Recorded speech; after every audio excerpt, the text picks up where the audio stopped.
시청자 여러분 안녕하십니까. 2015학년도에는 대학 입시 제도가 또다시 바뀌게 됩니다. 특히 수능에서 영어 영역 선택형이 폐지되는데요. 대구 MBC 시사광장 오늘은 2014학년도 입시 결과를 분석해보고 달라진 2015학년도 대입의 특징과 전략에 대해서 함께 논의하는 시간 마련했습니다. 그러면 오늘 함께 얘기 나눌 출연자 여러분 소개해드리겠습니다. 강문식 계명대학교 입학처장 참석했습니다. 반갑습니다. 배진영 대구시 교육청 장학사 함께했습니다. 네, 반갑습니다. 김장중 대구시 진학지도협의 회장 함께했습니다. 반갑습니다. 윤일현 지성학원 진학지도실장 참석했습니다. 안녕하세요. 2015학년도 대입의 특징과 전략 잠시 뒤에 시작하겠습니다. 잘생겼다 잘생겼다 잘생겼다 얼굴 얘기 아니에요 오해 말아줘 생겨줘서 고맙다고 감사하는 말이에요 잘생겼다 잘생겼다 잘생겼다 잘생겼다 잘생기지 않은 사람 어디 있나요 정말 못난 놈도 엄마에겐 잘생겼어 잘생겼다 잘생겼다 잘생겼다 잘생겼다 생겨줘서 고마워요 우리 모두 잘생겼다 잘생겼다 LTE SK텔레콤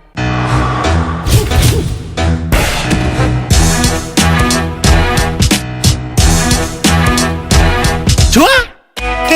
너무 좋아. 바디 프렌드로 사랑을 표현하세요. 아빠가 국물 끝내주게 끓이는 거 알지? 몰라. 국물을 맛있게 끓이려면 오뚜기 사골곰탕 출동! 찌개에도 국에도 출동! 아, 왜 또 아빠 좀 하네? 오뚜기 옛날 사골곰탕. 그 친구는 꾸밀수록 더 아름답다라고 생각하는데 이른 아침에 첫 얼굴? 그 첫 얼굴이 그렇게 예쁘더라고요. 맑고 투영한 피부, 그것만으로 눈부신 당신에겐 오직 SK2 비트라 에센스. 김연아, she proves who's best. You got the whole world in your pocket, but you just don't know. Everybody's smiling at you everywhere you go. It's nice to know what you want ever. Группа людей как они идут по сфере. Everybody wanna hold your hand. Everybody wanna shine. 소치, 모두의 올림픽. 올림픽을 노트하다. 삼성 갤럭시 노트 3.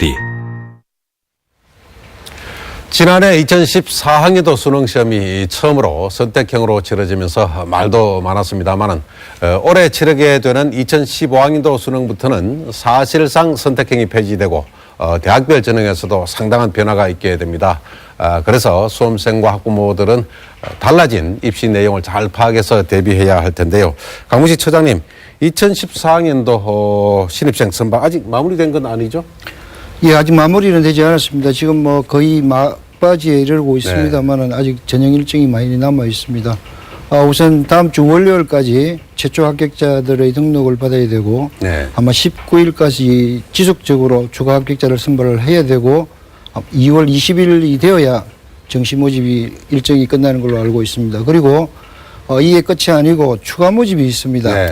뭐 학생들이 신경을 써야 될 부분이 최근에는 이 추가 모집을 선발하는 대학 수가 급격하게 늘어나고 있습니다. 작년 같은 경우에는 130개 대학에서 약 9,300명 정도의 학생을 선발을 하였습니다. 올해는 제가 예상할 때는 최소한 150개 대학에서 10,000명이 넘는 학생들을 선발하기 때문에 아마 정시에서 좋은 결과를 얻지 못하는 학생들은 반드시 이 추가 모집에도 귀를 기울여야 된다고 생각하고 있습니다. 네. 아직 뭐 2014학년도 입시가 마무리된 건 아니라고 말씀을 해주셨는데 지난해 입시가 처음으로 선택형 수능으로 치러졌지 않습니까? 그래서 이제 굉장히 복잡하다 입학 전형이 그런 얘기가 있었는데 실제 입학 전형 과정에서 좀 뭐 애를 좀 먹었나요? 예, 뭐 사회자님께서 말씀하시다시피 작년에 2014학년도에 처음으로 선택형 수능이 실시되다 보니까 뭐 대학도 굉장히 혼란스럽고 수험생, 학부모, 교사 모두가 아마 혼란스러웠던 뭐 시기였던 것 같습니다. 뭐 일례로 대학 같은 경우에서는 학생들을 선발을 할 때는 뭐 선택형 수능에 따라서 반영 방법을 달리한다든지 가산점을 주는 방법을 선택해야 되는데 이게 상당히 복잡합니다. 그리고 이 복잡한 것뿐만 아니고 이게 처음으로 실시되다 보니까 항상 실수할 수 있는 여지가 있었다는 겁니다.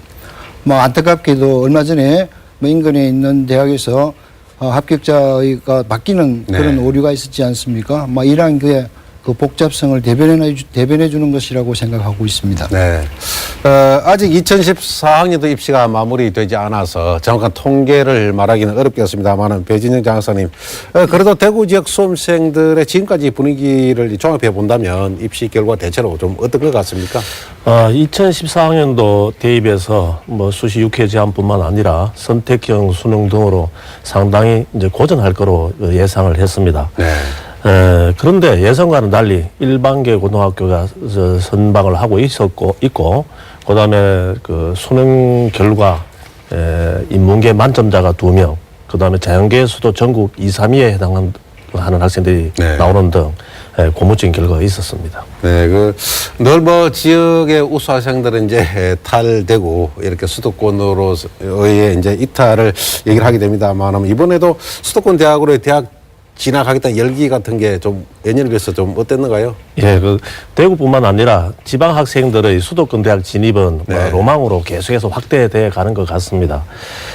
그러나 최근에 와서 지역 대학들의 적극적인 홍보와 고교 대학 연계 프로그램의 확대, 또 아무래도 지역 경제의 침체 등으로 인해서 지역에 남아서 적극적으로 자기의 어떤 장래를 꿈꾸는 그런 학생들이 상당히 늘어나고 있는 추세입니다. 네.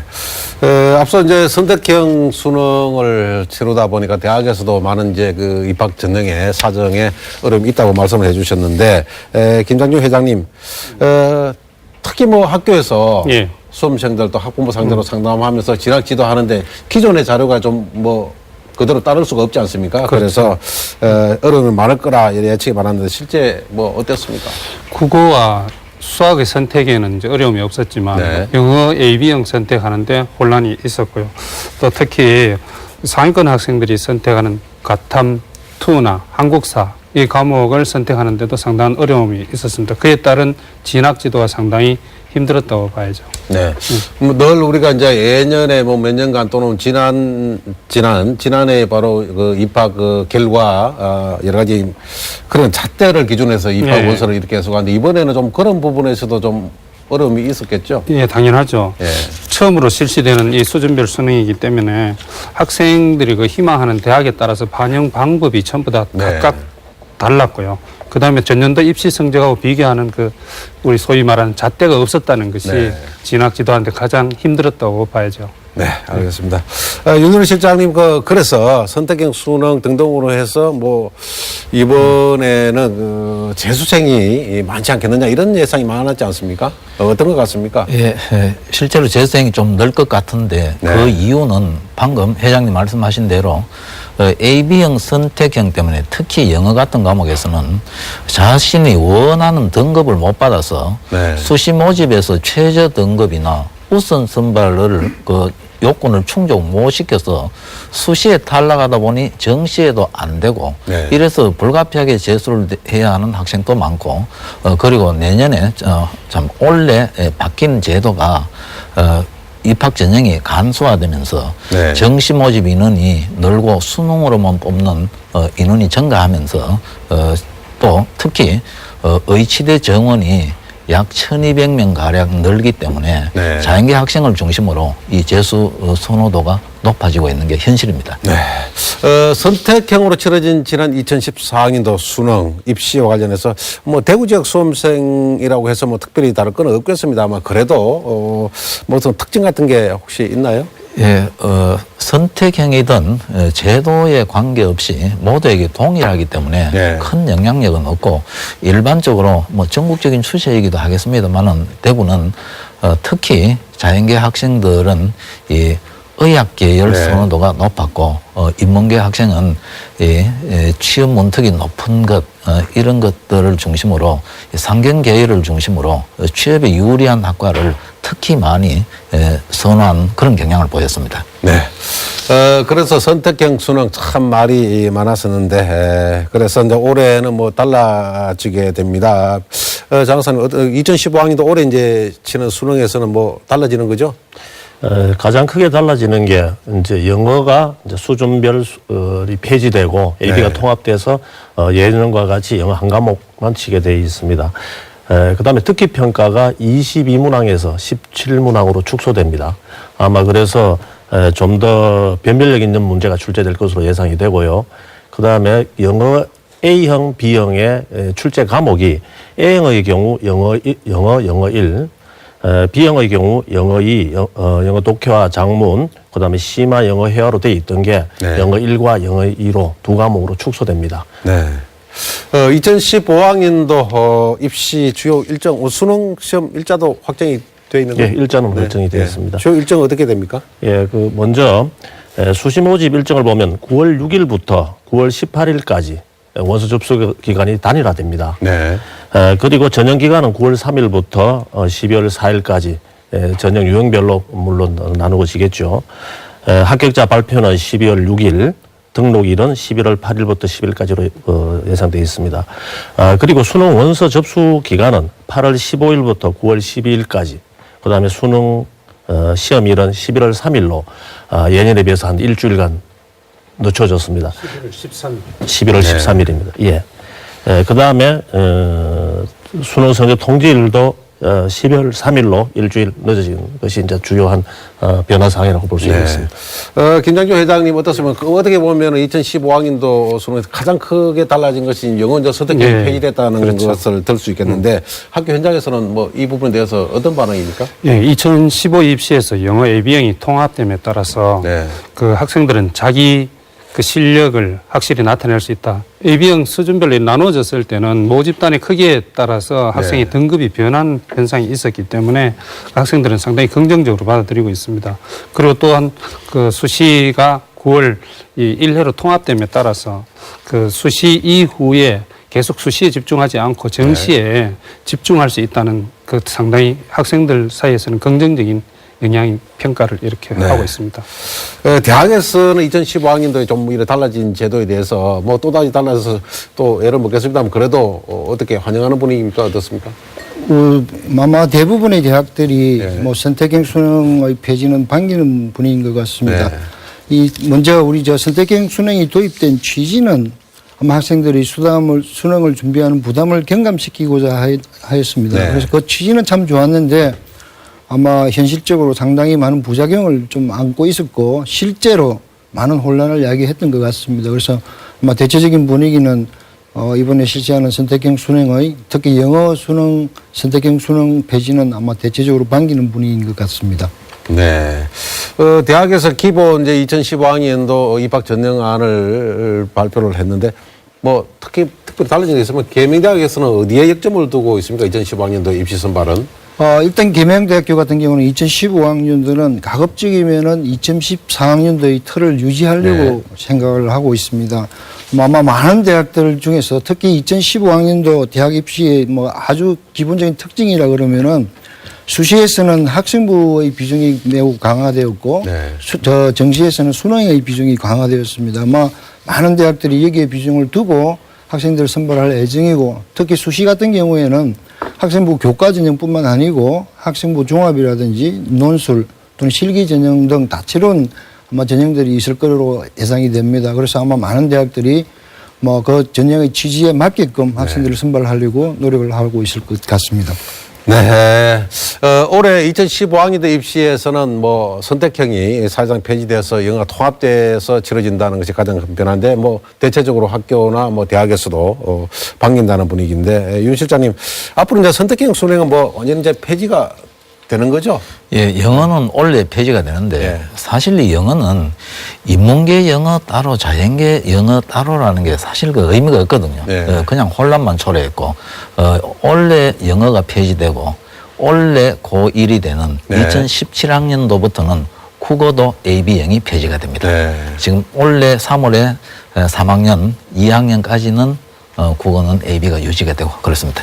네. 선택형이 이제 사실상 폐지가 되고 또 이제 앞으로 대학 입시에서 큰 변화 중에 하나가 한국사가 이제 필수가 되는 부분인데 이 부분은 2017학년도부터 적용되는 거죠? 예, 2017학년도니까 3월에 고1이 되는 학생부터 다음 달에 고1 네. 예, 이제 학년부터는 고1부터는 이제 한국사가 도입이 되는데 쉽게 출제해서 이 절대평가로 출제하겠다고 하기 때문에 그냥 그 과정이 쭉 이어져서 공부를 하는 게 중요하지 너무 큰 부담 안 가져도 될 것 같습니다. 네. 먼저 지난해 입시에 대해서 분석을 해보겠는데요. 흔히 그 한 해 입시를 뭐 특히 대구 지역에서는 입시가 어땠느냐 이렇게 얘기하면 뭐 학교마다 고등학교마다 뭐 서울대 입시 성적을 두고 이렇게 얘기를 많이 해 왔는데 윤 실장님 대구 지역의 경우에 서울대를 비롯한 상위권 대학의 그 진학률 아직까지 뭐 통계가 정확하게 나올 수가 없습니다만 타 시도와 비교를 해서 좀 어떤 것 같습니까?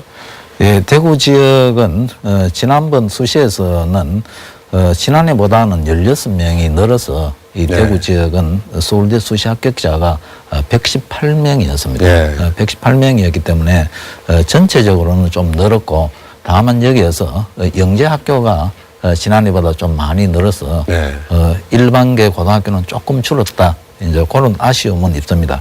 그러나 전체적으로는 아까 장학사님께서 말씀하신 대로 대구 지역 수험생들이 대체로 좋은 결과를 얻고 있다. 특히 대구 지역은 의학 계열 선호도가 높기 때문에 예를 들면 2013학년도를 기준으로 봐도 서울대 합격률은 전체 수험생의 전체 정원의 4.28%를 차지했지만 전국 의예과 점유 비율은 무려 10.32% 돼서 이 대구 지역은 특히 그 의예과 선호도가 전국에서 가장 높다. 그래서 서울대는 상대적으로 좀 적다. 이게 가장 두드러진 특징입니다. 참고로 제가 잠시 설명을 드리면은 수시 합격자이지만은 저희들 통계를 내본 결과 서울 지역을 제외한 그 6개 광역시 중에서 수시 합격자, 서울대 합격자 수가 는 곳이 대구밖에 없습니다. 그래 올해 각 그 지역청마다 고민 중인 걸로 알고 있습니다. 네. 제가 어디서 보니까 수능 성적이 같은 점수대를 이렇게 수험생 비교해 보면은 대구 지역이 지역 고등학생들이 서울대, 그다음에 연고대, 이른바 뭐 스카이라고 얘기합니다만은 여기에 대한 그 진학률이 같은 점수대에 지역이 좀 떨어진다 이런 얘기가 있는데 실제 그런가요? 뭐 어떻게 보고 계십니까? 예, 그 2012학년도 서울대, 연세대, 고려대 그 통계를 제가 한번 살펴보겠습니다. 대구의 A고는 재학생, 재수생 합쳐서 수능 응시자가 997명이었고 1, 2등급이 997명 중에서 264명 나와서 27%를 차지했습니다. 그런데 이들 학생이 우리가 이야기하는 이 스카이 대학은 23.4%인 64명 들어갔습니다. 그러나 반면에 인원수가 비슷한 서울의 B고를 예를 들면 B고는 응시자가 1063명인데 1, 2등급이 25.1% 267명, 대구 A고와 비슷합니다. 264, 267인데 대구 A고는 서울대, 연세대, 고려대가 64명 합격했는데 서울 B고는 1, 2등급은 비슷한데 서울대, 연세대, 고려대는 128명이 합격했으니까 대구의 같은 1, 2등급 A 학교보다 2배 들어갔다. 이게 하나의 그 현실인 것 같습니다. 진학지도 협의회에서도 뭐 동의하시는지 뭐 같은 점수대인데 좀 상대적으로 수도권 대학 그 입학률이 좀 떨어지는 원인이라고 하면 뭐 그 특히 이제 아까 전에도 윤 실장님께서 말씀하셨지만 대구 지역 학생들의 의대 선호도와 그 다음에 대구 지역 학생들이 서울권으로 진입한다는 이야기는 거의 서울 상위권 10위권 대학, 즉 우리가 흔히 말하는 이름 있는 대학만 이야기를 합니다. 그 이외의 대학에 있는 학생들이 거기 가는 차라리 대구 지역에 남겠다는 이런 생각들을 많이 가지고 있기 때문이 아닌가 싶습니다. 수시 모집 비율이 뭐 70% 가까이로 이렇게 절대적으로 많은데도 불구하고 대구 지역에서는 수시에 대한 전략이 약하다, 대비가 약하다 이런 얘기가 있거든요. 교육청에서부터 먼저 이 부분에 대해서 말씀해 주시고 다른 분들 의견을 들어보겠습니다. 먼저 이제 수도권 대학에 대한 진학은 참 우리 그 대구만의 문제는 아니고 지방의 어떤 문제인 것 같습니다. 왜냐하면은 굉장히 복잡한 이 수시 전형과 그다음에 그 오랜 기간 준비해야 되는 그 대입의 어떤 특성상 지방 그러니까 그 서울 같은 경우에 많은 정보력과 또 경제력과 거기에다가 더 우수한 뭐 사교육을 받을 수 있는 기회가 많기 때문에 지방으로 가면 갈수록 이건 불리할 수밖에 없는 현재 입시 제도 인 것 같습니다. 사실 우리 특히 이제 영남권 같은 경우에 수시에 대비하기 위해서 굉장히 불리한 점이 많습니다. 자기 표현력도 좀 약하고 또 사투리도 굉장히 심하고 지식적으로는 굉장히 충족하고 있지만은 자기 표현력이 약한 거는 어쩔 수 없는 우리 지역의 어떤 약점인 것 같습니다. 그래서 우리 교육청에서도 벌써 몇 년 전부터 그런 지적을 계속해서 받아와서 대구 학생 말문 열기 프로젝트라는 그 어떤 총괄적인 프로그램을 운영하면서 학생들한테는 집중적으로 그 면접이나 구술 면접 이런 데 대비할 수 있는 프로그램을 쌓아왔고, 그 다음에 그 선생님들한테는 정시 위주가 아닌 수시에 대비할 수 있도록 1학년 때부터 학생부 관리라든지 학생들의 스펙을 관리할 수 있는 연수를 강화해 왔습니다. 지난해 같은 경우는 전체 학교의 생활기록부를 교차해서 점검을 한다든지 해서 조금 계속해서 대비하고 있습니다. 뭐 방금 지역이 지방에서는 여러 가지 핸디캡이 있다는 말씀을 해주셨는데 대구 지역이 좀 정시 위주로 이게 좀 경향이 그런 거 있는 겁니까? 그렇죠. 우선 대구 지역이 그 전체 성향이 보수적인 성향이다 보니까 항상 정시 위주로 왔는데, 그렇지만 조금 전에 장 학사님께서도 말씀하셨듯이 이제는 일선 학교에서도 예년과 달리 수시에 대한 면접이라든지 논술 준비를 많이 강화하고 있습니다. 그렇지만 이게 우리 학생들이나 학부모들 그 사이에서 인식이 상당히 좀 부족하고 준비한 노력이 좀 부족한 것 같습니다. 항상 정시에 도전할 수 있다, 잘할 수 있다, 이런 생각들을 너무 많이 하는 게 아닌가 싶고요. 그런데 지금 상위권 대학이 거의 70% 가까이 선발을 하고 있는데 사실상 수시 대비는 우리가 적극적으로 해야 된다고 봅니다. 네. 대구 지역 수험생들이 입시를 준비하는 데 있어서 수시에 약하다. 인정을 그렇게 생각하시는지요? 예, 우선 전체적으로는 인정을 합니다. 예. 대구 지역은 방금 회장님이 말씀하셨다시피 이 수능 준비에 거의 뭐 올인하다시피 하고 다양성이 좀 결여돼 있다. 네. 서울은 인구가 많다 보니 1학년 때부터 각자 자기 길을 찾아서 논술 준비를 한 학생은 1학년 때부터 하고 이런 경우가 있는데 대구는 일제히 같이 무엇을 하는 걸 좋아합니다. 거기에다가 아까 장 학사님께서 이 영남권 학교가 어렵다고 했는데 사실은 서울대만 예를 들면 서울대 연고대도 마찬가지입니다만은 보이지 않는 물증은 없지만 심정과 확정이 가는 고교 등급제를 분명히 적용하고 있다는 그런 느낌을 지울 수가 없습니다. 네. 그래서 수도권 학교들이 특목고나 특히 과고 외고 같은 데를 좋아하고 아마 이것만 봐도 대구 지금 영재학교가 원래 바로 서울대에 35명입니까? 예, 35명 합격한다는 것은 결국은 학교 레벨을 보고 딱 정해놓고 무엇을 하지 않나.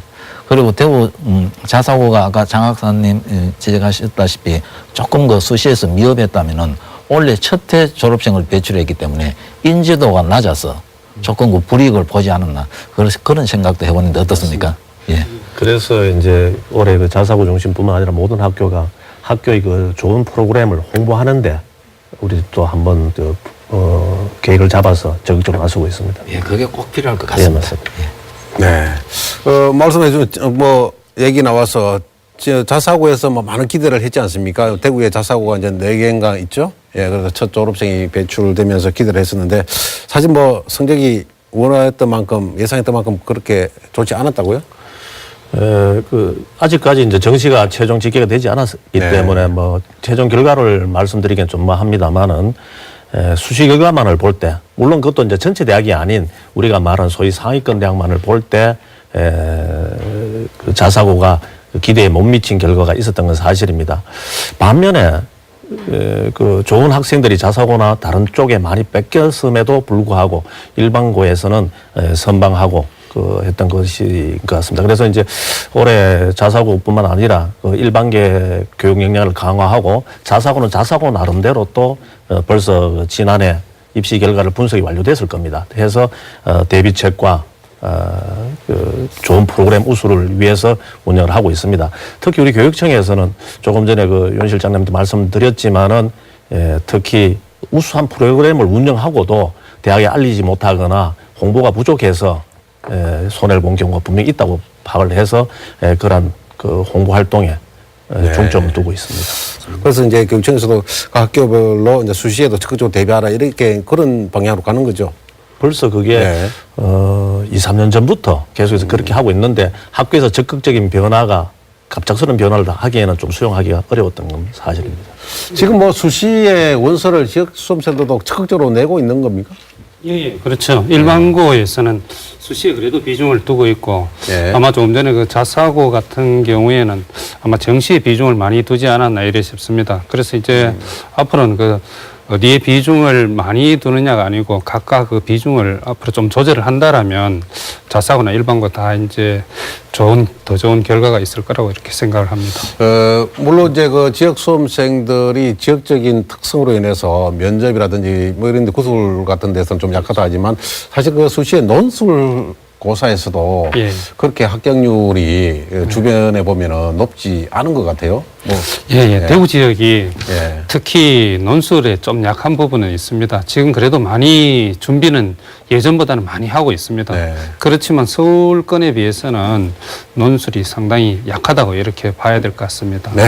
지역 대학에서도 뭐 우수학생, 지역의 우수학생들을 유치하기 위해서 뭐 적극적으로 이렇게 노력을 하고 있지 않습니까? 예, 뭐 그동안 지역 대학들이 수도권 대학과 경쟁하고 또 지역에 있는 죄송합니다. 지역에 있는 우수 학생들이 역 외로 빠져나가는 것을 방지하기 위해서 상당히 많은 노력을 했다고 제가 생각을 합니다. 뭐 예를 들면 아주 파격적인 장학금을 지원한다든지 아니면은 뭐 졸업하고 등록금은 물론이고 졸업하고 취업까지도 보장하는 그런 특성화 프로그램을 뭐 유지하고 또 굉장히 운영을 잘 하고 있는 걸로 제가 파악을 하고 있습니다. 뭐 최근에 다행인 것은 아마 새 정부가 들어서면서 지방대 살리기라는 명목으로 지난 연말에 지방대 육성법을 통과시키지 않았습니까? 그렇죠. 아마 지역 대학들도 여기에 대한 뭐 기대는 상당히 높은 걸로 알고 있습니다. 그런데 한 가지 우려스러운 것은 아마 올해 대학가의 가장 큰 화두는 아마 구조조정이 될 것입니다. 아마 지금 저희들이 예상하기로는 2020년 되면은 지금 수험생들의 약 60% 정도밖에 남지 않는다는 통계를 가지고 있습니다. 그래서 구조조정은 필수적입니다. 그런데 최근에 발표한 교육부가 발표한 대학 구조조정 방안에 따르면은 뭐 수도권, 비수도권, 즉 지역 여건을 완전히 무시하고 절대적인 평가로만 대학을 5등급으로 나누어서 구조조정을 실시하겠다고 발표를 했습니다. 만약에 이렇게 된다 그러면은 아마 수도권 대학에 상대적으로 열세를 가지고 있는 아마 지방 대학들이 정원을 감축해야 되고 오히려 상대적으로 수도권 대학이 비대해지는 그런 뭐 현상을 초래할 것 같다는 우려를 가지고 있습니다. 하여튼 어쨌든 그 지역 대학 여러 가지 그 공직 진출이라든지 취업의 기회 확대 이런 것들은 뭐 고무적이라고 보는 거죠? 네, 그렇습니다. 뭐 지역 대학에 근무하고 있는 사람 입장으로서 뭐 공기관에 뭐 최소 뭐 몇 프로 이상을 지역 대학 출신으로 채용을 해라는 그런 제도 같은 경우에는 상당히 고무적인 방안이라고 생각하고 있습니다.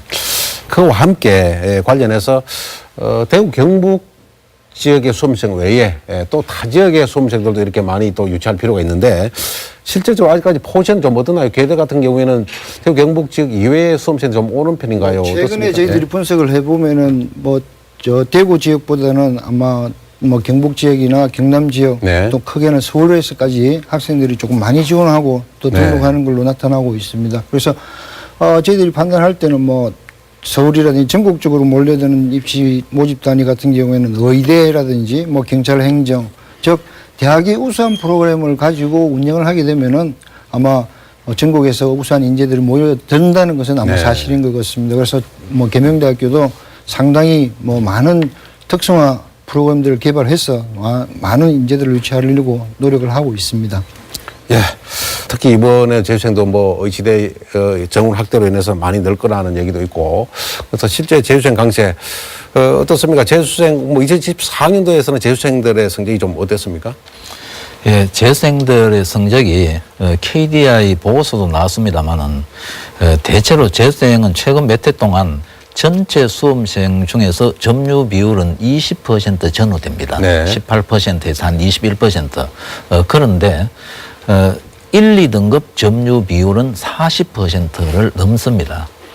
그렇기 때문에 재수생 수는 적지만 1, 2등급이 근 절반 가까이 되니 이 재수생 강색하는 것은 사실은 해마다 나오는 이야기고 그러다 보니까 실제로 수도권 상위권 사립대학 경우는 이미 수시 정시 합쳐서 네. 합격자의 절반 이상이 재수생이 차지하는 경우가 많습니다.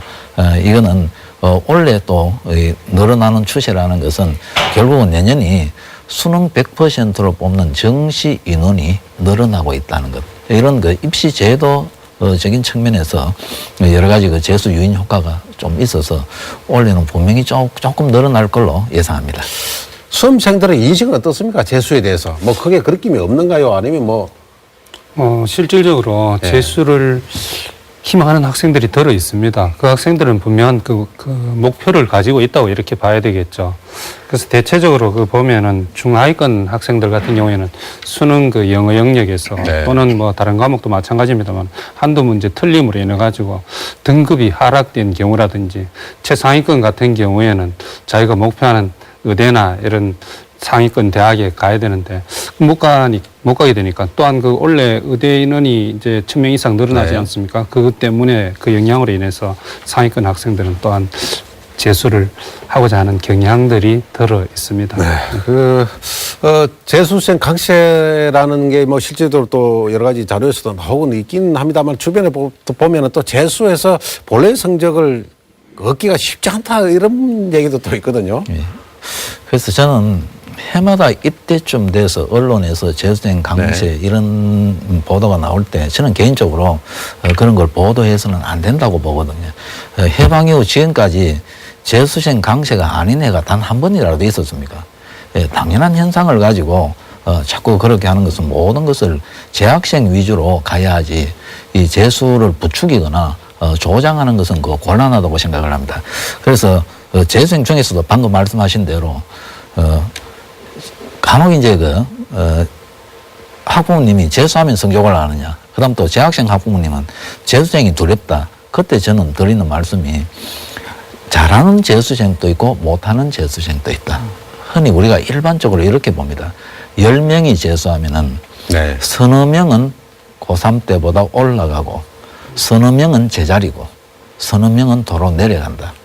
그러니까 재수한다고 무조건 성공하는 게 아니고 우리가 흔히 옛 어른들이 하는 말씀처럼 본인 하기 나름이다.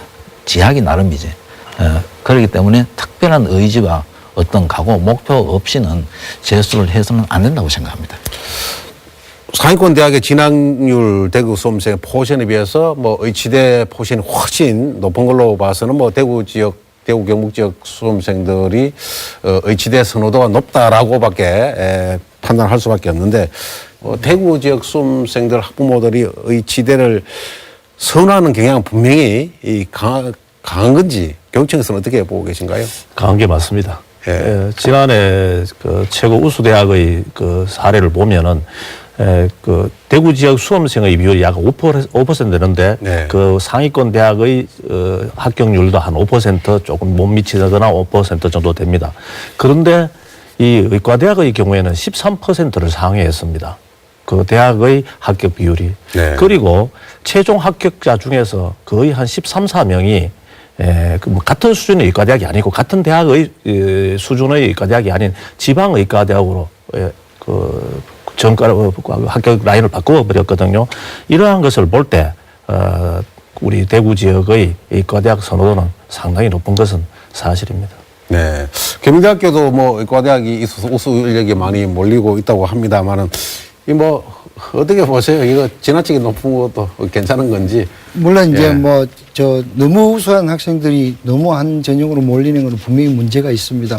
그런데 지금 뭐 사회적 현상이 뭐 학생들이 상대적으로 취업에 용이하고 또 금전적으로 많은 보상을 받을 수 있는 직업을 선택을 할 수 있기 때문에 아마 이런 현상은 뭐 당분간 지속되리라고 생각을 합니다만은 제가 생각할 때는 이 현상이 얼마나 지속될지는 저도 좀 궁금합니다. 왜냐하면은 예를 들어서 옛날에 정말 최상위권이 갔던 한의대라든지 로우스쿨의 인기도가 옛날만 못하지 않습니까? 그죠?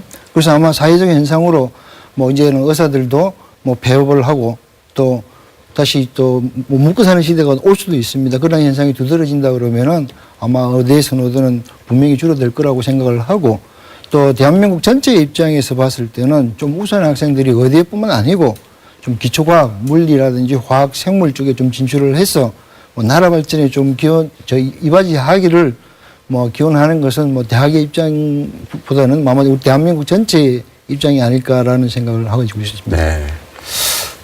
특히 생각을 해보면 2015학년도에는 의시대 정원이 또 늘어남으로 인해서 이런 변수가 있기 때문에 의대 열풍 이건 또 불가능성이 높다고 봐야겠군요. 예, 저는 방금 처장님 말씀하신 대로 우수한 인재들이 다른 곳으로도 좀 가야 된다는데 동의를 하는데요. 대구 지역이 특히 의대, 치대, 한의의 이 선호도가 높은 이유는 저는 사회, 경제, 정치적 측면에서 보는데요. 네. 대구가 한때 융성하던 섬유, 건설, 유통 등에서 좀 저조하고 그리고 또 이 정치 권력의 핵심처럼 돼 있다가 이 정치 무상 이런 느낌도 좀 있고 경제가 침체된 원인과 그리고 대구 지역은 한의대까지 합치면은 이 5개의 의과대학이 지금 그것도 전국 수준의 의과대학이 있기 때문에 이 두 가지가 합쳐져서 의대 열풍이 열풍이죠. 이 열풍에 가까운 이 선호도가 유지되고 있는데 올해도 역시 마찬가지로 여기에 경북대학교까지 네. 지금 의대와 치대 그리고 영남대학교 의전 인원 일부가 또 의과로 뽑음으로써 이 선호도나 지원 성향은 더 높아질 것 같습니다. 수시 모집이 지금까지는 매년 좀 증가 추세에 있었는데 올해는 뭐 감소하거나 아니면 주춤하고 정시가 조금 이렇게 다시 축소되지 않는 좀 느는 그런 경향이 있는 것도 좀 특징 중에 하나지 않습니까? 그래서 네, 그렇죠.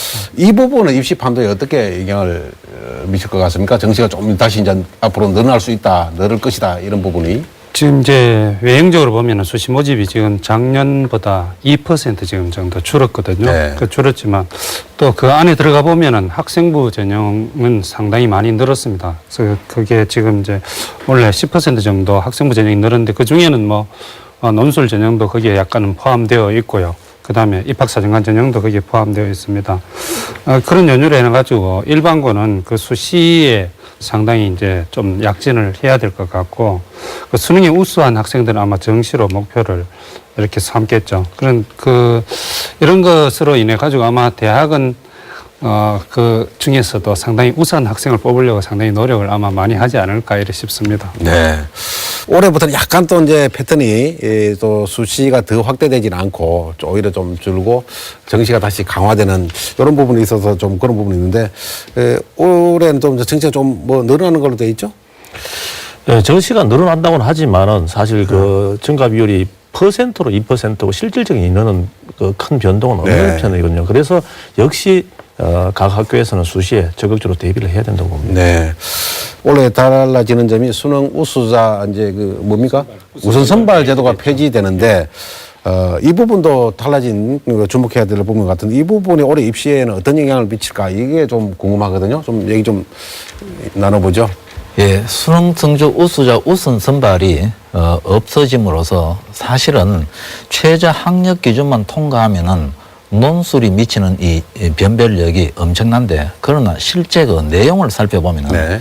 논술고사를 치르는 이 상위권 대학들이 최저 학력 기준을 거의 대부분이 지난해보다 높였습니다. 그 이유는 2등급 최저 학력 기준을 2등급 두 과목으로 하면은 그 짧은 시간 안에 지원자가 많으면 채점에서 합격자를 발표할 수가 없습니다. 네. 그래서 대폭 높임으로써 지원은 했지만 논술 시험을 치른 학생들 수를 확 줄여서 이 채점의 용이함, 선발의 그 편의 이런 것을 위해서 대폭 최저 학력 기준을 거의 지난해에 수능 성적 우수자 우선 선발에 근접할 정도로 높였기 때문에 실제로는 이 논술 전형이라는 게 우선 선발은 형식적으로는 폐지됐지만 실제로는 수능이 기반이 되지 않고서는 논술도 어렵지 않느냐 이렇게 생각을 합니다. 그 논술 전형인데 논술이 보면은 뭐 70%, 60% 이상을 반영 수시에서 하는 걸로 이렇게 되어 있지만 실제적으로는 뭐 수능 성적이 좌우하는 것 같다. 논술을 잘못 썼는데도 수능 성적이 좋으니까 논술 전형에서 합격되기도 하고 뭐 이런 부분 얘기가 많이 들리지 않습니까? 실제로 지난해까지만 자연계 같은 일부 학과는 우선 선발 요건만 충족되면은 논술을 0점 받아도 합격하는 이런 사례도 있습니다. 예를 들면 우선 선발 정원이 10명인데 그 요건을 충족시키는 학생이 다 합쳐도 7명밖에 안 되면은 논술 성적과는 관계없이 들어가게 되죠. 그런 사례가 실제로 있었기 때문에 이런 말들이 떠도는 겁니다. 네, 그 논술 전형에서 수능 우선 선발이 없어졌다고 하지만 입시계에서는 뭐 등급을 오히려 최저 등급을 더 높였다 이런 얘기하는데 실제 전국의 대학을 이렇게 보면은 최저 등급을 좀 강화했나요? 일단 뭐 몇 개 대학은 좀 강화를 한 것 같습니다. 예를 들어서 서울대학의 지역 균형 선발 전형은 전년도보다 수능 최저학력 기준을 좀 높였고 몇 개 대학은 높인 게 있습니다만은 전체적으로 봤을 때는 수능 최저학력 기준은 분명히 완화됐다고 분명하게 말씀드릴 수가 있습니다. 최상위권 대학은 지금 말씀하시는 이제 논술 전형 같은 경우에는 올해 수능 우선 선발 제도를 금지를 하기 때문에 많은 대학들이 아마 수능 우선 선발 등급하고 그다음에 일반 등급하고 그 사이를 아마 선택을 하는 것 같습니다. 그래서 오히려 수능 우선 선발에 비해서는 약화된 거고 완화된 것이고 그리고 일반 선발에 비해서는 수능 최저학력이 강화됐기 때문에 아마 학교 전체를 보고 대학 전체를 봤을 때는 분명히 수능 최저학력 기준은 완화되었다고 보셔도 무방하리라고 생각합니다. 그래도 원래 우선 선발 제도가 폐지됨으로 인해 가지고 학생들에게는 그래도 논술에 좀 집중을 할 수 있는 어떤 그런 계기가 되지 않을까 이래 싶고요. 특히 그 서울의 일부 대학들은 보면은 그 논술에서 당락의 영향이 상당히 많이 미친다라고 이렇게 이야기를 하고 있습니다. 지역의 경북대 AAT 전형만 해도 논술 100%거든요. 그러니까 최저 등급만 충족되면은 차분히 그 경향에 맞춰서 논술 준비를 하는 게 실제로는 수시 정시 합격률을 높이는 가장 좋은 대응책이 됩니다. 달라진 2015학년도 입시와 관련해서 수험생들 학부모들이 어떤 부분에 가장 뭐 궁금해하고 상담을 하고 변수가 된다고 이렇게 보는지요? 네, 제가 말씀드릴게요. 대체로 2015학년도와 관계해서 학부모님들이 찾아와서 이제 묻는 질문은 이렇습니다. 아주 단순하게 우리 집 아이 학생부 성적이 안 좋은데 수시 되겠습니까? 그러면은 또 재수생은 수능만 잘 치면 대학 갈 수 있습니까? 사실은 그 질문 다 절반은 맞고 절반은 안 맞거든요. 학생부 성적이 좋은 학생은 학생부 교과 전형으로 가면 되고 또 교과 성적이 좀 나빠도 아까 처장님도 말씀하셨지만 또 학생부 종합 전형으로 갈 수 있는 길도 얼마든지 있고 또 재수생도 예를 들면은 수능 성적이 좋으면 정시를 집중적으로 공략하되 재수생도 수시에 얼마든지 응시할 수 있기 때문에 결국은 자기가 희망하는 대학을 한 5개 정도 정해서 그 대학의 전형 요강을 미리 차분히 읽어보고 준비를 해야 되지 그냥 인터넷에 떠도는 정보나 남이 어떻게 이야기를 하더라 이런 걸로는 사실 체계적인 대비가 안 되기 때문에 좀 희망 대학에 그 요강을 연구를 좀 했으면 좋겠습니다. 처음부터. 수시 같은 경우에 제가 알기로는 2015학년도에는 학생부 전형이 매우 강화된 걸로 중요하게 된 걸로 알고 있는데 학생부 전형에 대해서 좀 말씀을 들어봤으면 좋겠습니다. 어느 분께 유지장께서 말씀을 제가 학생부 전형과 같이 조금 말씀을 드리면은 수시 대비해서 일단 가장 중요한 게 수시를 준비하는 학생도 일단은 수능이 바탕이 안 되면 안 된다는 겁니다. 그 예로서 학생부도 최저 학력 기준이 있고 논술도 최저학력 기준이 있는데 그러면 제가 한번 보겠습니다. 일단 경북대학교의 수능 최저학력 기준 수시 논술 전형을 한번 보겠습니다. 이 경북대학교는 사범대학교, 경상대학교 전학부 행정학과, 소위 인기학과는 인문계도 최저학력 기준이 수능 상위 3개 영역 등급합이 6이 돼야 됩니다. 2가 돼야 되고 몇 개만 골라봤습니다. 인문계도 글로벌 인재학부는 수능 4개 영역, 국수, 영, 탐구 4개 영역 등급합이 6이니까 적어도 112나 이래 돼야 되거든요. 굉장히 높습니다. 이게 최저학력이. 그리고 논술 전형에서도 AAT를 보면 의과대학은, 의예과, 치과대학은 수학 B는 반드시 1등급이라야 되고, 그 다음에 국어, 영어, 탐구 한 과목입니다만은 이 상위 2개 영역 등급합이 3 이내 돼야 되니까 수학은 반드시 1등급이어야 되고 나머지 2개 영역 합쳐서 3개 영역이 합 4가 돼야 되니까 굉장히 높죠. 또 예를 들면은 고려대학교 보면은 인문계에서 인기학과인 경영대학, 정경대학, 자유전공학부는 이 국어, 수학, 영어 이 3개 영역에서 등급합이 5 이내 돼야 되니까 실제로 지난해 우선 선발이 4였지 않습니까? 4니까 거의 아까 차장님 말씀하신 대로 그 중간인데 우선 선발 기준 등에 우선 선발 기준이 근접하게 습니다. 고려대학이 지난해 국수형 합 4를 우선 선발로 하니 충족을 못 시켜서 엄청나게 많은 인원을 그 정시로 입을시키지 않았습니까? 이런 보거나 연세대학도 역시 인문은 보면은 국어, 수학, 영어 이 세 과목 합이 4개 영역 등급의 합이 6 이내 4개 중에서 뭐 이런 게 또 의치대는 보면은 대부분이 이 3개 영역이 3등급 혹은 4등급 이렇게 돼 있는 걸 요 세 학교만 예를 들어서 보면은 학생부 전형에서도 일단은 수능을 고독 좀 해놓을 필요가 있고 그리고 논술 전형에서도 이 수능이 기본적으로 이 등급을 받기가 굉장히 어렵습니다. 이게 충족 안 되면 논술 준비를 해도 소용이 없기 때문에 일단은 수능 준비에 최선을 다하자. 그러나 논술은 손 놓고 있다가 수능 쳐놓고 한 일주일 바짝 해서는 안 된다는 겁니다. 미리 처음부터 좀 몇몇 지원 학교를 정해서 좀 체계적으로 같이 준비할 필요가 있지 않겠느냐 그렇게 생각을 합니다. 네. 실제 그 학생부는 뭐 내신이라고 얘기를 하는 거죠. 네. 그 내신은 뭐 수험생들 내신에 굉장히 신경을 많이 쓰고 있는 거죠. 그렇죠. 이제 그 학생들이 실질적으로 이 수시 전형이라고 얘기하면 가장 중요한 그 요소가 학생부인데 학생부에는 교과 전형과 비교과 네. 영역이 있습니다. 그래서 교과 부분에는 지금까지 성적이 뭐 크게 좋지 않더라도 앞으로 점점 향상시킬 수 있도록 학생들이 노력하는 부분이 상당히 중요하고요.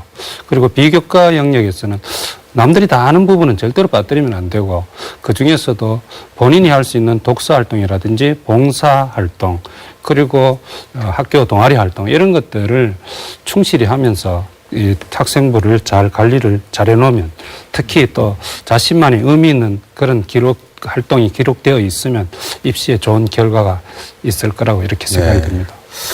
지난 뭐 이제 선택형 수능에 이제 폐지 얘기가 많이 나오면서 또 하나 나왔던 게 입학사정관 전형도 뭐 여러 가지 말도 많고 탈도 많아서 폐지설도 굉장히 강하게 논의가 됐었었는데 입학사정관 전형은 그대로 있는 거죠? 예, 뭐 입학사정관 전형 같은 경우는 명칭은 학생부 종합 전형으로 변환이 바뀌었습니까? 되었습니다만은 그대로 뭐 그 형식이라든지 전형 방법이 그대로 유지되는 걸로 되어 있고 네.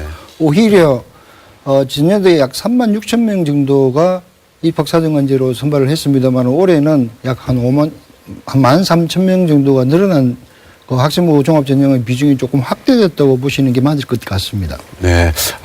입학사정관 전형이라는 이름은 없어지고 네. 학생부 종합 전형으로 바뀐 거죠. 네. 그래도 이제 그 부분은 뭐 성적보다는 여러 가지 스펙이라든지 다른 특성이라든지 특기라든지 이런 부분을 강조하는 그 전형입니까? 예, 뭐 스펙이라고 말씀을 하시는데 아마 학부형님들이 많이 질문을 하시는 것 같아요. 이게 스펙을 어떻게 갖고 해야 되느냐, 뭐 또는 뭐 경시대화라든지 뭐 해외에 나가서 무슨 활동을 했는데 이런 스펙이 도움이 되느냐 이런 질문을 많이 하시는데 작년부터 스펙이라는 단어는 교육부에서 굉장히 싫어합니다. 왜냐하면 학교 내가 아니고 학교 외에서 하는 활동, 예를 들어서 뭐 공인의학 성적이라든지 뭐 경시대회 뭐 수상 실적 이런 거는 일체 반영을 못하도록 하고 있기 때문에 아마 학교 생활만 열심히 하고 또 학교에서 열심히 동아리 활동이라든지 여러 활동을 열심히 한다 그러면은 학교 생활 기록부를 중심으로 학교 생활 기록부 종합 전형이죠. 학생부 종합 전형을 준비하는 데는 큰 무리가 없을 거라고 생각이 됩니다. 수시와 정시, 지금 이 시점에서 방송되는 이 시점에서 수시와 정시 비중 어떻게 두는 것이 좋을까 이렇게 고민하는 수험생 학부모한테 좀 여러 가지 얘기를 도움 말씀 주시면 좋겠습니다. 예, 일단 수시 모집이 뭐 좀 줄기는 줄었습니다만 여전히 64% 이상 그 전체 모집 인원을 차지하고 있습니다. 수시 모집에서. 그렇기 때문에 수시 전형은 어떤 일부 학생들에게 주어지는 기회가 아니고 모든 수험생들에게 다 주어지는 기회이거든요.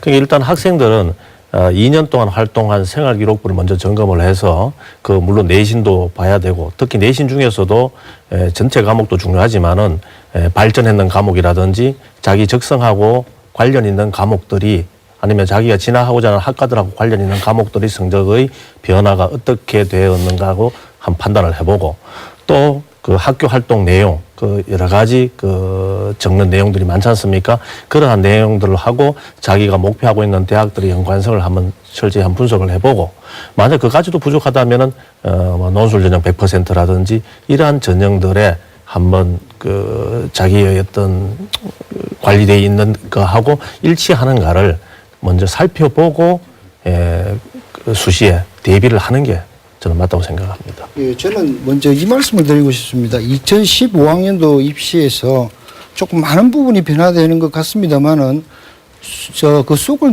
들여다보시면은 크게 변화되는 게 없습니다. 특히 수험생들이 감내하지 못할 정도의 변화는 없습니다.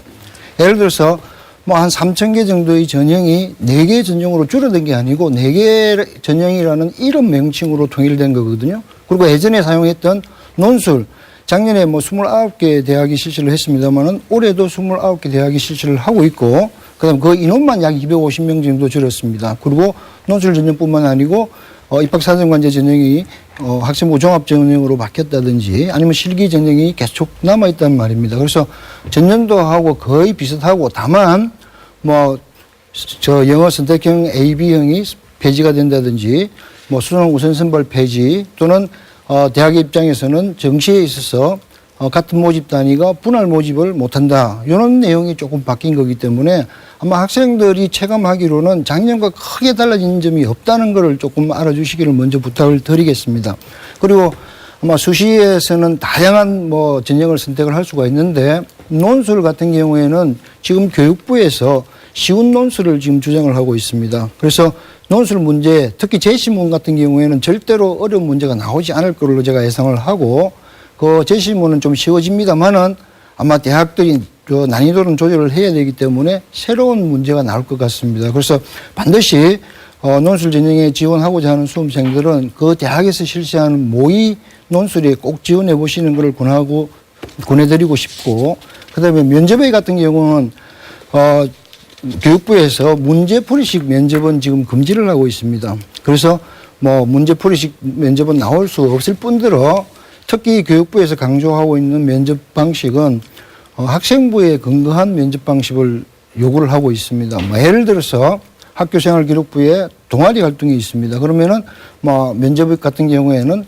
어떤 동아리 활동을 했느냐, 그 동아리에서 어떤 역할을 했느냐, 그리고 어떤 경험을 했느냐 또는 어떤 경험으로 그 경험으로 인해서 어떤 것을 배웠느냐 이러한 질문들이 추가적으로 계속 나올 예정인 것 같습니다. 그래서 학생들은 반드시 면접을 보러 가기 전에 자기 자신의 학교 생활 기록부를 숙지하고 면접에 준비하시는 게 좋을 듯 합니다. 저는 그 수험생 학부모 상담을 받으면서 가장 안타까운 게 수시든 정시든 어느 한쪽에 올인했다가 어느 한쪽의 기회를 놓치는 경우를 가장 안타깝게 생각하는데요. 저는 지금 이제 입시 공부를 시작하는 재학생, 재수생 모두에게 드리고 싶은 말씀은 일단은 입시는 궁극적으로는 정시를 통해서 대학에 갈 확률이 많다.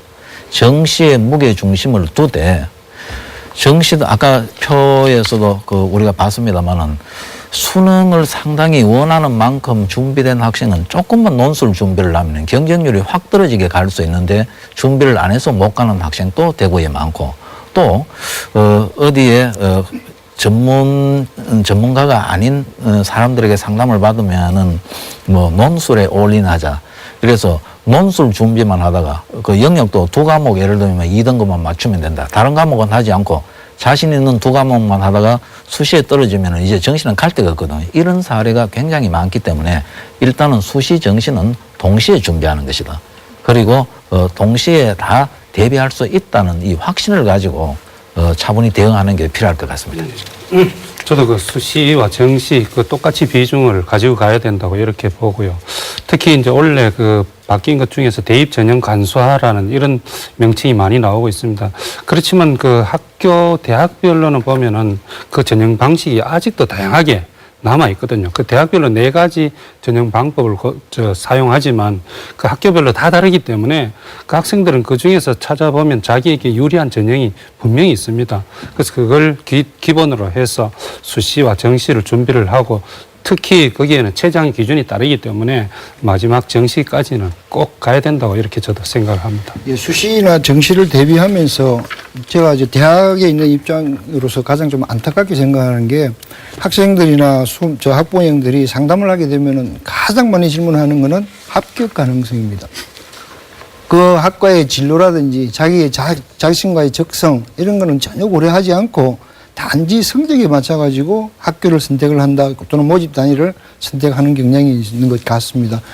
요거는 뭐 물론 학생들이 뭐 아마 학부형이나 수험생들은 자신이 가장 낮은 성적으로 어떤 대학에 입학하기를 원하고 있습니다.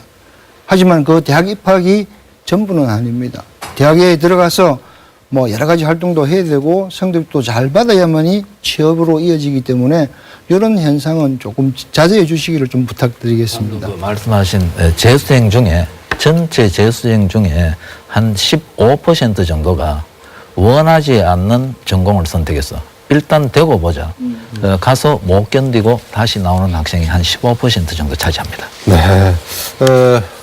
지금은 아직은 예비 고3이고 시기적으로 이제 새 학기를 시작하기 직전에 있는데 이 시점에서 희망하는 대학을 이렇게 좀 압축을 해서 선정을 하는 것이 좋은지 아니면 열심히 공부하고 난 뒤에 나중에 이렇게 목표 대학을 정하는 좋은지 그 부분은 참 그 어려운 네. 질문이신데 요즘 뭐 진로가 진학보다 더 대세라는 말이 있습니다.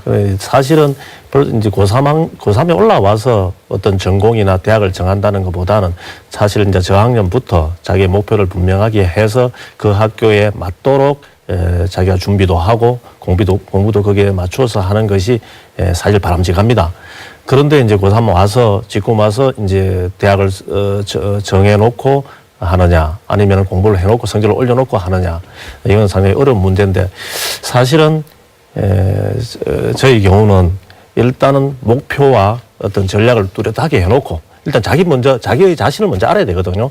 자기 자신을 먼저 파악해서 자기의 능력과 적성에 맞는 어떤 전공이라든지 대학을 목표로 선정해놓고 거기에 맞춰서 수시 및 정시를 대비하는 게 옳다고 생각합니다. 네.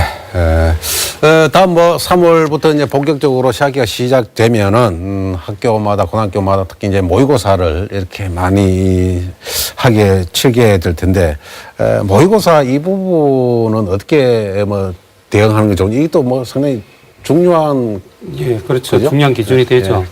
특히 지금 이제 3월부터 이제 학력 평가가 실시됩니다. 3월, 6월, 9월 우리가 중요하게 생각하는 이 학력 평가인데요. 이걸 바탕으로 해가지고 우선 수시와 정시에 어떻게 낼 것인가, 원서를 어떻게 낼 것인가 이런 또 우선순위도 결정할 수 있고 최저 학력 기준을 삼아가지고 자기가 지원하려고 하는 대학이나 학과를 선택할 수 있기 때문에 이 3월, 6월, 9월 평가를 기준으로 쭉 꾸준히 노력하는 것이 상당히 중요하다고 이렇게 봅니다. 네. 학습 방법에 대해서는 지금까지 많은 얘기를 나눠봤고요. 그 외에 또 중요한 것이 지금부터 수험생들이 가져야 할 생활 습관, 여러 가지 생활 태도, 학습 관련 조언 이 부분이 있을 것 같은데 윤 실장님 조언 좀 해주시죠.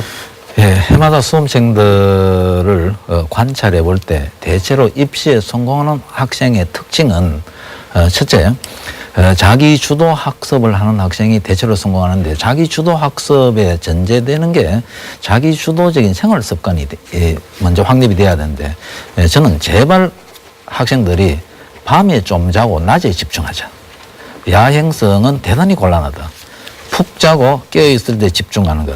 그리고 결국은 지금부터 입시가 9달 조금 넘게 남았습니다만은 제일 중요한 게 변화에 대한 확신. 내가 지금부터 공부해서 달라질 수 있다는 것. 그리고 자신감. 이 부분이 가미가 되고 무엇보다도 중요한 게 이 열정입니다. 이 열정을 가지고 있으면은 좋은 결과가 있으리라고 생각합니다. 그리고 저는 우리 학생들에게 일상적으로 진행되는 수업에서 이해 안 되는 상태, 모르고 넘어가는 일이 없도록 하겠다. 이 불황에 학원에 가서 무엇을 배우는 것보다는 예습하고 수업 시간에 열심히 듣고 모르는 게 있으면 교무실 자주 가기를 생활화해서 교무실에 가서 질문해서 해결하고 그리고 성적이 오른다는 것은 이해만 되면은 시간을 두고 주기적으로 반복하면 성적이 오르게 돼 있거든요. 이 단순한 원리를 우리는 무시하고 무엇이든지 빨리 배우고 이 선행학습을 하면은 성적이 올라간다. 어떤 이런 사실에 맞지 않는 이런 것에서 우리는 좀 벗어나서 기본을 중시하는 이 생활을 하면 입시도 반드시 성공하리라고 생각합니다. 네. 네, 그 토론 정리를 해야겠습니다. 못한 얘기가 있으면은 마지막으로 간단하게 마무리 말씀을 해주시면 되겠습니다. 김영일 회장님 마무리 말씀해 주시죠. 예. 수험생들은 사실 외롭고 힘들겠지만은 시교육청이나 또한 우리 일선 학교에서도 수험생들의 진로와 진학을 위해 가지고 상당히 노력을 많이 하고 있습니다. 오늘 오후 2시에도 도시교육청 대강당에서 2015 대입 아카데미를 열고 있습니다. 학생, 학부모들을 위해서 하고 있는 행사인 만큼 우리 학생들 관심을 가져주시고 또한 이 학생들은 지금부터 새로운 마음가짐으로 실현 가능한 목표를 세워가지고 생각이 아닌 행동으로 실천을 해 나가면 더 좋은 결과가 있을 거라고 생각합니다. 네. 다음 배진현 장학사님 마무리 말씀해 주시죠. 예. 학생, 학부모 여러분 지금 2015학년도 입시는 벌써 시작이 되었습니다. 너무 두려워하지 말고 일단 자기의 어떤 자기 자신부터 잘 파악을 하여 아까 전에 윤 실장님 말씀하신 것과 같이 대학의 요강들을 철저히 파악하여 대비할 수 있도록 해주시기 바랍니다. 예, 감사합니다. 네. 강훈식 처장님. 예, 저는 앞에서 말씀드린 바와 같이 2015학년도 입시 전형이 그렇게 크게 바뀌지 않았다는 점을 명심하시고 두려워하거나 불안해하실 필요는 없다는 점 말씀드리고 싶습니다.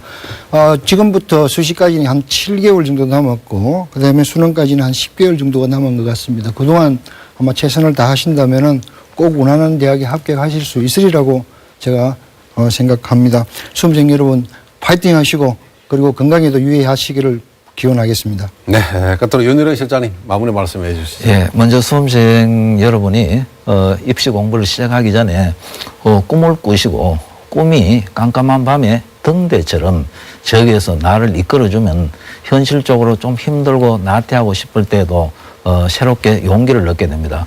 꿈을 꾸시고 꿈의 실현을 위해 최선을 다하는 한 해가 되기를 바랍니다. 예, 감사합니다. 네, 좋은 말씀 주신 출연자 여러분께 감사드립니다. 수고하셨습니다. 지금까지 2014학년도 입시 결과를 분석해보고 2015학년도 입시의 달라진 점 그리고 특징에 대해서 살펴봤습니다.